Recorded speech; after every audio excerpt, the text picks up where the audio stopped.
Primetime Seniors is brought to you by Home Helpers of the Lowcountry, providing safe and independent in-home care.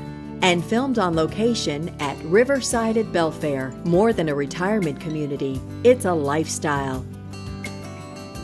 Welcome to Primetime Seniors, living for today, making choices for tomorrow. I'm Debbie Court, coming to you from Riverside at Belfair. And along with me is Debbie Morris, owner of Home Helpers of the Lowcountry, as well as Laura Williams, the executive director here at Riverside at Belfair. We are back. We are. And we are talking independence. We started earlier this month, with a great show talking about independent living, and we're going to carry that on in the remaining couple weeks here in August. Yeah, we talked earlier about different resources in the community and knowing your resources. There are a lot. Absolutely. It really is very impressive when you consider that we're not really rural, but we're certainly not a major metropolitan area. We have a lot of wonderful people doing a lot of wonderful things in the community that help everybody. Absolutely. And then today, or this next couple of weeks, we're going to be talking to two more great resources, so it'll be fine. A lot of good stuff. You know what I love too is that I find that there is such a passion behind what people are doing. I mean, you come across people in careers every day, but I don't know, there's something about senior wellness, senior care, senior issues. There's a little bit of extra compassion and passion in what they do. I'm sorry. No. I'm a firm believer it's either in you or it's not. I think that if you've had a personal connection, somebody needing help, something like that, that I think senior care is just one of those things that is very, passionate. We're all aging, and so right, we're all going to have the experience. Absolutely, I want great care, and I want to make sure those resources are there whenever my family and I get there. And that was neat. In our earlier episode, earlier this month, you had talked about your grandmother really being the impetus to getting you into this genre. So, yeah, and it's something that we shared because my business partner and I both were caregivers of elderly family members, and that's how we started. So it comes from a core, and that's what makes it valuable to you. That's really neat. And again, we're going to be talking a little bit more about more of a personal experience as far as independent living, which is kind of cool. But one thing we want to make mention too is that with our new format here at Primetime Seniors, again, we're talking about all the resources that are available. So if you all have questions, we invite you to email us. Absolutely. primetimeseniors@WHHI-TV.com. And if there's a topic you would like to have covered, a question that you may have, something just crazy that pops in your head that you would like to see covered on the show, or again, a question or an issue that you would like to see addressed, email us, because if we don't know the answer, we'll find it, right? Absolutely. Yeah. And there are a lot of people who have a lot of knowledge in the community that we'd love to bring on and have them answer questions. Yeah, we really want this to be an interactive, as much as we can be interactive with the folks at home, but we want you to feel like you're a part of our Primetime Seniors family. And at any age, again, I was talking in our last episode about my parents, in-laws. I mean, we all are connected with the senior community, and whether we're getting up there in years and having to deal with those issues ourselves, or if we know of someone or are close to someone, a neighbor, a friend, a relative that's getting up in years, we want to be aware of what our options are and be educated. So we really want this to be a resource for the viewers, and you all are such a great resource in our community. Yes, big kudos to you all. That's cool stuff. Well, we have a lot coming up. Let's take a quick break because we've got a full show here on Primetime Seniors. We'll be right back. Lots more coming up.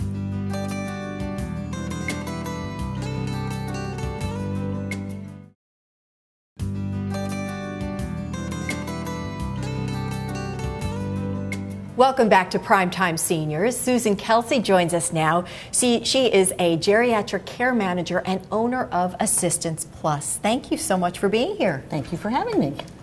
Appreciate it. We have been talking about independence, and when we were thinking about different guests for the show, Susan was an obvious guest to have because so many of the residents of this area don't have family living here. And you need somebody to help you walk through the path of making decisions sometimes in your life. And we were talking earlier that you've recently helped one of your clients make a decision about moving into independent living, into an independent living facility like Riverside at Belfair. How do you do that? What's the process? I mean, are there criteria you're looking for? How do you really make that decision and help them make that decision? Well, typically what we do is we will do an initial assessment where we look at all different aspects of the person's life. How can they handle their own, what we call activities of daily living, their dressing, their bathing, their eating, their walking. We will look at other activities that they do, such as laundry. Can they prepare meals? Can they handle money? Can they use the telephone in an emergency? We look at the safety of the home. We look at their nutrition, and also one of the key pieces is medication management. Right. Can they handle their own medications? Right. At first, we may be able to put some support in the home, but for some people, especially if they have a dementia as the disease progresses, then they can't manage without more support. And that's when we start looking at some other options for them. With Assistance Plus, then, does your charge come from the family members who are out of town, or does the actual individual give you a call and say, hey, I need your services to give me a hand in making some of these decisions and finding what's best for them? Typically, the older adult is not the one that's contacting us. Probably about 80% of the time we're getting a call from concerned out-of-town relatives. Mm-hmm. We do sometimes have spouses where one spouse will call when they are overwhelmed with the care of the other spouse. Right. And we also have occasionally local families who have their parents here, and they are worried that perhaps their parent no longer is able to stay. And it really is for them a second opinion, because they may not be even confident that they're making the right assessment. So you can come in and do a professional assessment of that. Yeah, I was thinking about that when we were talking about independence, and in the recent past at Home Helpers, we had a client who really decided to go into an independent living facility because maintaining her home was just becoming overwhelming to her. She had lost her spouse. She was now having to manage yard, maintenance, the finances, all the things that they used to share. And she opted to move out of her home and go into an independent living facility because it simplified her life. It really made life much easier for her. And that's what they're there for. So that's what independent facilities are there for, is to make it easier and take away that, that peace. And not only that, but if a lot of times if the husband is no longer, there, he could have been the one to take care of people like the yard maintenance and the air conditioning man to come in the house. She may not feel comfortable doing that. Who wants to deal with that? I don't want to deal with that now. Never mind when you hadn't done it yet. Forget it. Yeah. And that is one of the things, we will take over that piece a lot of times. We will get referrals, and it's primarily older women, but it can be older men as well, who are overwhelmed, and we can provide that support when they call and say there's a leak. What do? We can call a plumber and get the plumber to come in because they just don't know who to call. They feel uncomfortable. But sometimes it becomes more expensive to have all those services coming into the home. And when finances become a little bit tight, then sometimes moving to another level of care, an independent living facility, may be more economical for them too. And a lot of times it does. Whenever you're looking at having caregivers, for 12 hours, it's something they have to stand back and they have to look at. What is the most cost-effective choice? I mean, what's the process in making that decision in your life, as far as sitting down and saying, life throws us so many curveballs. So how do you plan how do you make those decisions, and how do you do it in a timely manner where you are still involved in the process? And when do you do? I guess when do you do it, or is that really kind of there's no real answer to that? But it's been what we've been talking about all this month, which is you make these decisions when you have the full capacity to make them.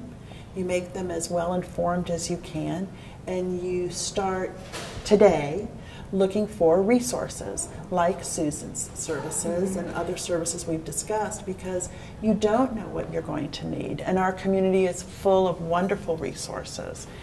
So I guess the answer is there's no specific age where you hit and you say, okay, now I'm going to today. Yeah. But I guess it has to be top of mind as you're. Well, Susan, don't you find that there's usually some kind of event that precipitates it? I mean, Laura and I laugh that it's when the children have come for a holiday visit and they're expressing concerns, and the family says, fine, get off my back, I'll do something. That seems to be a lot of it. That's part of it. Or what we don't like to see is being crisis managers. Absolutely. When we get the call in the crisis that mom has fallen, she has broken her hip, and she was taking care of dad. What do we do now? And unfortunately, we all see those as well. It is ideal if people start planning and looking at their finances, seeing what they want to be doing with their life, and here is what we have as far as our resources go, our monthly income, our assets, and we will sometimes sit down with them and do various budgets. This is what it will cost you to stay at home with the level of care that you need, the number of hours of caregivers. This is a comparison with what it will cost if you go to independent living. This might be what it would cost if you went to assisted living. And so people are prepared then. Right. And I think that's very making important. informed decisions. Yes. And I think the more proactive that you are, the less stress you end up. It's not something always hanging over you. It's okay. You've already made those decisions together. You've gone through the process as a family, and all you can do is, make it more quality of life. Yeah.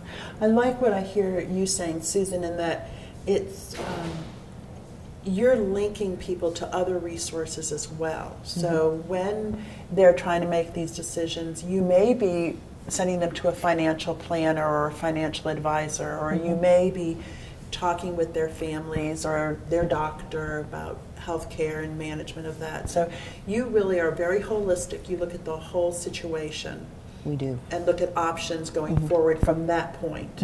And we do, as I said, the cornerstone of the practice of a geriatric care manager is to do an initial assessment, provide recommendations, give people alternatives, and then the families can either go ahead on their own, follow through with some of these recommendations. They can use us again. We can monitor their family, report back to them.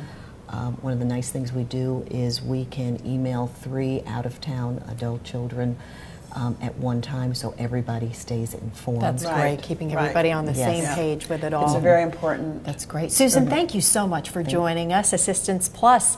We'll be right back here on Primetime Seniors. Don't go away.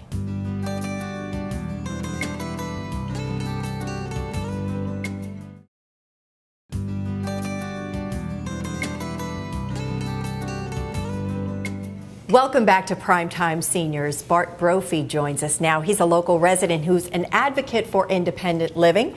Bart, it's great to have you here.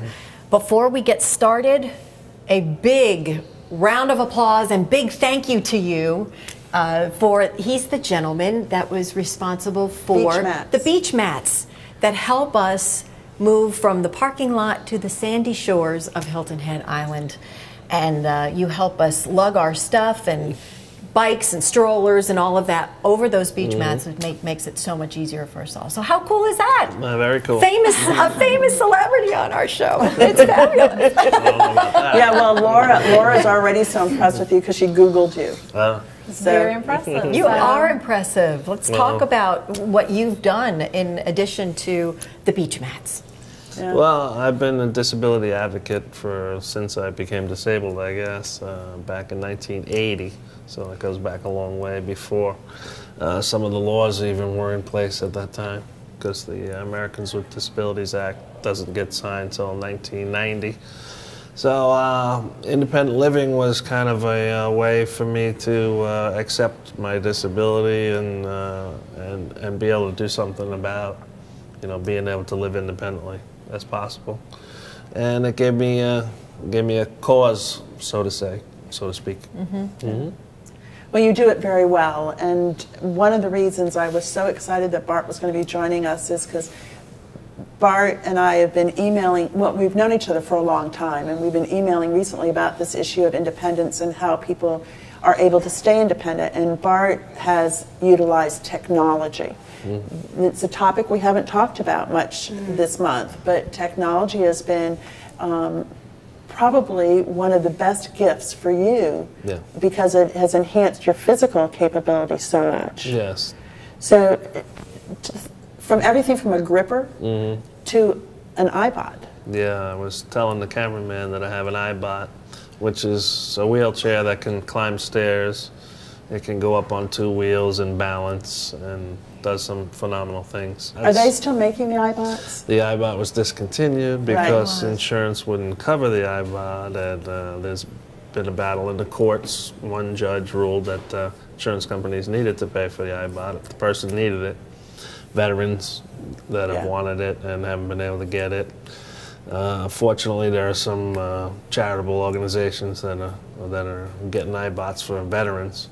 But basically, it was discontinued, which is a real shame. You can see how the inventor might not want to go and try doing something like that again because he got shut down.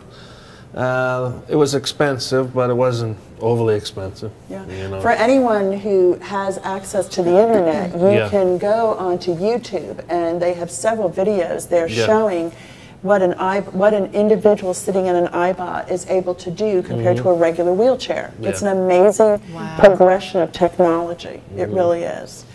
What other technology do you use? In my house I have a lift on the ceiling that can pick me up out of the bed and drop me in the whirlpool, so I do a whirlpool every morning.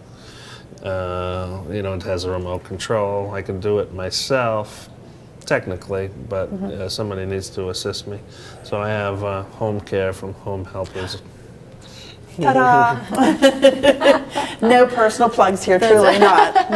But you do. You have an aide that helps you every day. So let me say thank you to all the aides I've had over the years. Yes. Unbelievable. Rose right now. I got to mention Rose. Yeah, she'll be happy to hear you say that.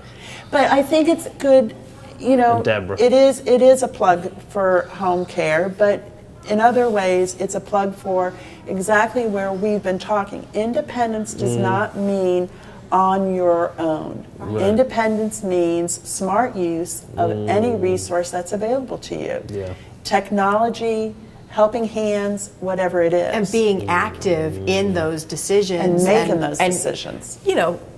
Being at the helm, if you will. Yeah. I need this, I'm going to do this, I need this, I'm going to do this, and making those calls and making it happen for yourself. I had to laugh when you first came on because before we went on camera, you were saying that there was a time that you would never have wanted to be in a facility like Riverside Belfair, but now you're rethinking that. Yeah, right. The cookies over there. Yeah. They're getting good care here. Yeah, I don't know. And one of those reasons, like we were saying, is because now it's a choice the person makes who wants to live here. And so it's independent living, assisted living, they have come so far in the last 15 years. Yeah. So it's night and day. Yeah. It's still a battle for me to live on my own at home, just financially, physically, the whole bit. But that's the challenge. I kind of like the challenge of that. Come here, it might be a little too easy for me. I'd be eating more cookies. But you have one advantage that a lot of disabled and elderly don't have at some point in their lives, and that you still drive. Right. And so for folks that don't drive, and they are more prone to being socially isolated, a congregate living situation can be a great advantage. Yeah. Because you still need that social interaction. You definitely need to know you're part of something bigger. Yeah, well, you know, the fact that I was 20 when I got hurt, I became disabled young. You know, going into a nursing home wasn't really an option, even though people were saying to my mother, you know, put him in a nursing home because he's not going to be able to take care of himself. And so at the very beginning, we were battling with that issue. And my family was able to find a house that was, you know, totally accessible, that we bought from a guy, a double amputee, happened to be a real estate guy in the Hamptons of New York, and I was able to live there with my brothers, you know, to get started, and I had home nursing care, but that was the beginning of it, you know, to just kind of get into the battle of make it interesting, trying to figure out how to do this.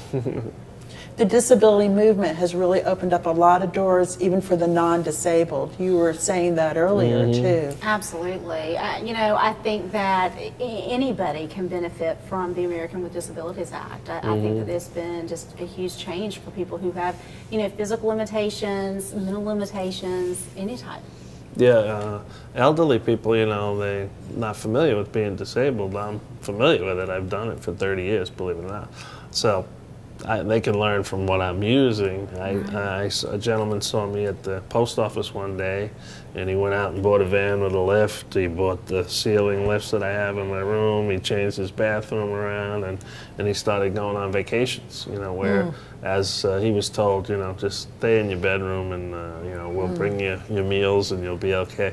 You know, you still want to have a life. Absolutely. And he had the money, the resources, especially if you have the money and the resources to buy this stuff. There's no need not to have it. There's people living in houses in wheelchairs that don't have a ramp on the house. They can't leave the house. Yeah, they're sort of living, but it's not real. They have to be dependent on somebody just to get out of the house. It's kind of ridiculous. Right. So you have to start with some of the basic stuff. A van is kind of extreme also. For me to be able to drive, it involves an expensive van. Not everybody can afford the van. There are programs and stuff, but it doesn't pay for the whole thing. And so for me, I've always had a van, because that was one of my motivations from the hospital. When they said, well, you still might be able to drive, I was like, oh, really? Okay, that sounds good. All you need is just a little bit of hope and, you know, just to and know determination. That there's some, right. And Well, just to know that there's Yeah. something out there when people shut the door on you, you know. But if they say, well, there is something out there. You can do this. There is a National Rights Center for Independent Living that folks can go on the internet and look into. Maybe we could post some of those various email addresses on our website. So as people start to realize some of the rules aren't in place for us, and I know they still need to be changed. We only have like 30 seconds or so, but what are some of the organizations that you're actively working with now? Well, ADAPT is like the more radical group that goes to Washington and, you know, sits in on senators' offices that aren't speaking to the issues that we want faced. Sit-ins. A vote to my youth. Okay. Yeah. There was a famous sit-in in California in the 70s that changed. People with disabilities weren't entitled to education in the United States until 1973. They could be told that because you're in a wheelchair, you're in an iron lung, you know, the college is not suitable for you, so you can't go to college. That seems kind of ridiculous. And 73 doesn't seem that long ago to me. It's not that long ago. No, not it's at all. really not. You know, all the accessibility laws that were signed in 1990 doesn't seem like a long time ago to me either. Yeah. And I wish more things have changed, but they're slowly changing. Well, you're doing great work, Bart. Yeah. Thank you so much for joining us. Thank you, Bart. For giving us that perspective on independent living. We really appreciate it. And again, thank you for those beach mats. This is the man to thank. Thank you for joining us in this episode of Primetime Seniors. We will see you next month with more great things here. And again, coming from Riverside at Belfair, I'm Debbie Court, along with Debbie Morris and Laura Williams. Thank you again for watching Primetime Seniors.